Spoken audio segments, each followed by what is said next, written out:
এই সেই বটমূল, যেই বটমূলের কথা বলেছিলাম, অনেক বড় এরিয়া নিয়ে দেখুন ওই দূর পর্যন্ত। ডালটা ধরে রাখার জন্য দুইটা সাপোর্ট সিস্টেম দেওয়া আছে, সাপোর্ট সিস্টেম।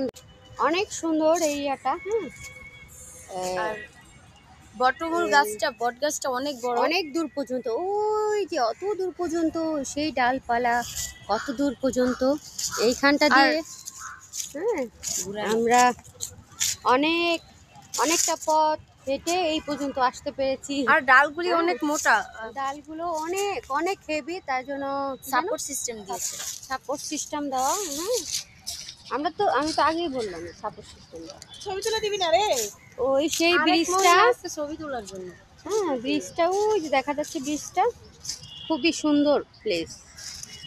যারা আসতে চান আসতে পারেন, সুন্দর প্লেস। কাঠবিড়ালি দেখা যায়, পশু পাখি অনেক ভালো মতো। হ্যাঁ, সবচেয়ে বড় জিনিস যেটা কাঠবিড়ালি আছে, প্রচন্ড কাঠবিড়ালি দেখতে পারবেন, ফ্রি কাঠবিড়ালি। আরো অনেক প্রজাতির পাখিও দেখা যায়, কাঠঠোকরা, তারপরে আরো অনেক প্রজাতির দোয়েল পাখি দেখা যায়, মাছরাঙা পাখি। তারপরে দুই ধরনের হাঁস আছে, যে সে পাতি হাঁস নাকি চীনা হাঁস বলে, দুই ধরনের কাঠবিড়ালি দেখা যায়, দুই ধরনের, বাচ্চা ছোট বড়। একটার উপরে যেরকম ডরা কাটা দাগ থাকে, আরেকটা থাকে না, গাছের কালার। আরেকটা হচ্ছে ডার্ক অ্যাশ কালারের মতো।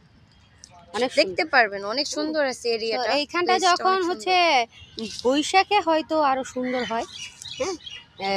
যারা গ্রামে যেতে পারে না, গ্রাম্য একটা পরিবেশ এইখানটায়। আরেকটা প্লাস পয়েন্ট আছে, ফ্যামিলি নিয়ে আসতে পারবেন,